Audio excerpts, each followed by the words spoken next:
এই নির্বাচন নিয়ে বিশৃঙ্খলা তৈরি করার চেষ্টা না করে আমাদের স্থানীয় সরকার নির্বাচনের দিকে যাওয়া উচিত। এই অন্তর্বর্তী সরকার কাছ থেকে আমাদের প্রত্যাশা আছে যে গণঅভ্যুত্থানের আকাঙ্ক্ষা, যেটা বিচার এবং সংস্কার এবং পরবর্তীতে মানুষের ভোটাধিকার নিশ্চিতের জন্য শান্তিপূর্ণ ক্ষমতা হস্তান্তর অর্থাৎ নির্বাচনের দিকে বাংলাদেশ যাবে। এই অন্তর্বর্তী সরকার আসলে কি শুধুই নির্বাচনকালীন সরকার নাকি গণঅভ্যুত্থানের আকাঙ্ক্ষা বাস্তবায়নের সরকার?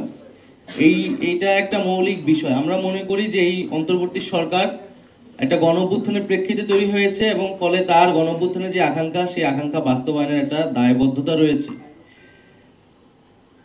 শুধু নির্বাচন আয়োজন নয়, বরং জুলাই গণহত্যা সহ বিগত আমলের অপরাধ সমূহ এবং তার বিচার এবং রাষ্ট্রের মৌলিক সংস্কার মধ্য দিয়েই সরকারকে নির্বাচনের দিকে আসলে যেতে হবে। তাই আমাদের প্রত্যাশা বা আমাদের আহ্বান থাকবে যে ডক্টর মোহাম্মদ ইউনূস তিনি দায়িত্বে থেকেই রাজনৈতিকভাবে সকল পক্ষের সাথে আলোচনা করে একটা সমাধানের দিকে যাবেন।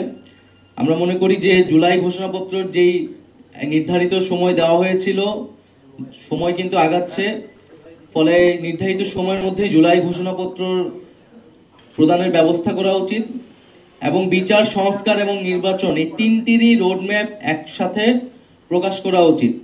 তাহলে জনমনে এবং সকল রাজনৈতিক দলগুলোর মধ্যে এক ধরনের স্বস্তি তৈরি হবে, আস্থার জায়গা তৈরি হবে।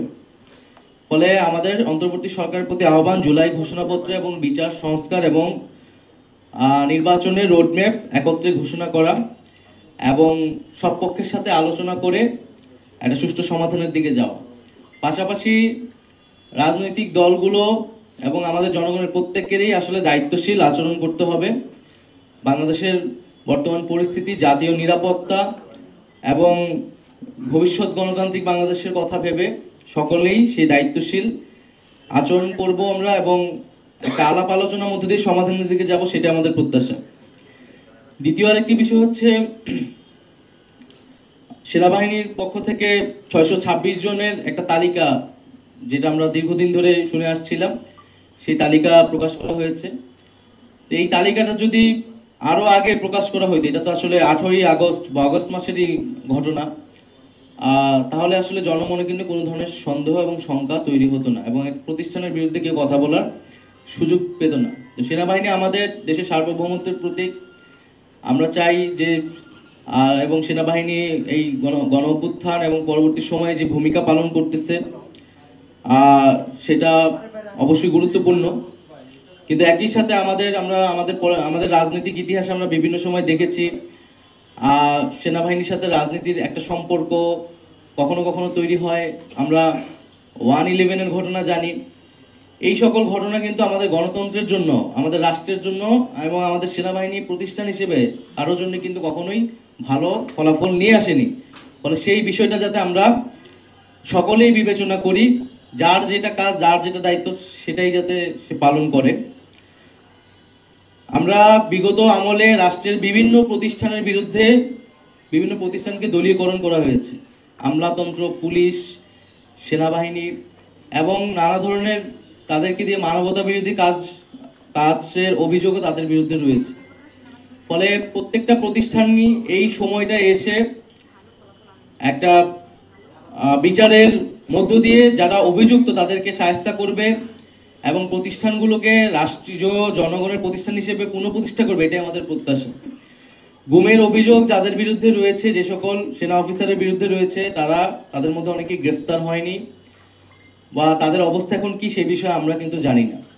ফলে এই সব বিষয়গুলো সুস্পষ্ট করলে সেনাবাহিনীর প্রতিষ্ঠান হিসেবে আরো বেশি জনগণের আস্থার জায়গাটা পাবে এবং আমরা সেই আস্থার জায়গাটাকে সেনাবাহিনীকে দেখতে চাই। এছাড়া যেই আওয়ামী আমলে নির্বাচনগুলো আদালতে গিয়ে এক ধরনের বৈধতা নেওয়ার চেষ্টা করা হচ্ছে, নির্বাচনগুলোকে বৈধতা দেওয়ার চেষ্টা করা হচ্ছে। আমরা মনে করি যে এটা একটা বিশৃঙ্খলা তৈরি করবে। আওয়ামী আমলের সকল নির্বাচনকে কিন্তু আমরা ফ্যাসিবাদ বিরোধী সকল রাজনৈতিক দলই অবৈধ হিসেবেই ঘোষণা করেছি, অবৈধ হিসেবে আখ্যা দিই। ফলে সেই নির্বাচন নিয়ে বিশৃঙ্খলা তৈরি করার চেষ্টা না করে আমাদের স্থানীয় সরকার নির্বাচনের দিকে যাওয়া উচিত। স্থানীয় সরকার নির্বাচনের ফলে মাধ্যমে নাগরিক যে দুর্ভোগ সেটিও আসলে দূর হবে। আমরা নির্বাচন কমিশন নিয়ে বলেছি, নির্বাচন কমিশনে আমাদের যে কর্মসূচি ছিল, নির্বাচন কমিশন যে নিরপেক্ষতা, যে আস্থা, সেই আস্থাটা হারিয়েছে বলে আমরা মনে করছি। নির্বাচন কমিশন যদি সেই আস্থার জায়গায় ধরে রাখতে না পারে, তাহলে এই নির্বাচন কমিশনের পক্ষে একটা সুষ্ঠু নির্বাচন দেওয়া সম্ভব নয়। ফলে নির্বাচন কমিশনকে সেই আস্থার জায়গায় আসার চেষ্টা করতে হবে, অথবা তাকে দায়িত্ব ছেড়ে দিতে হবে বলে আমরা মনে করি। সর্বশেষ, যে দুই ছাত্র উপদেষ্টা অন্তর্বর্তী সরকারে রয়েছে, তাদের সাথে জাতীয় নাগরিক পার্টির কোনো সম্পর্ক নেই। তারা গণ অভ্যুত্থানের প্রেক্ষিতে, গণ অভ্যুত্থানের প্রতিনিধি হিসেবেই সেই সময় সরকারে গিয়েছিলেন, আমিও তাদের মধ্যে সেই সময় একজন ছিলাম। তারা যদি রাজনীতি করতে চায়, নির্বাচন করতে চায়, তাহলে তারা সরকারের থেকে সেটা পারবে না, তখন তারা সরকার থেকে বের হয়ে তাদের মতো সিদ্ধান্ত নেবে। কিন্তু তাদেরকে জাতীয় নাগরিক পার্টির সাথে সংযুক্ত করে এক ধরনের অপপ্রচার এবং তাদেরকে হেয় করার চেষ্টা করা হচ্ছে। আমরা বলবো যে এটি খুবই উদ্দেশ্যমূলক। গণ অভ্যুত্থানের প্রতিনিধি আকারে তারা গিয়েছে। আমাদের শহীদ পরিবার এবং আহতদের পুনর্বাসন, বিচার, সংস্কার, এই গণ অভ্যুত্থানের আকাঙ্ক্ষাগুলো তদারকি করার জন্যই তারা গিয়েছিল। ফলে এটা তাদের সিদ্ধান্ত, তারা সরকারের থেকে কখন বের হবে, আদৌ হবে কিনা। কিন্তু আমাদের প্রত্যাশা যে গণ অভ্যুত্থানের আকাঙ্ক্ষার ভিত্তিতে সরকার, গণ অভ্যুত্থানের বৈধতা, সেই আকাঙ্ক্ষাগুলো বাস্তবায়নে ছাত্র উপদেষ্টা সহ সকল উপদেষ্টা একত্রে কাজ করবে।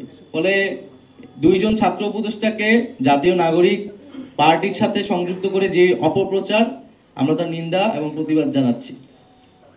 তো সামগ্রিক বিষয়ে কয়েকটা বিষয় আমাদের আজকে আলোচনা ছিল।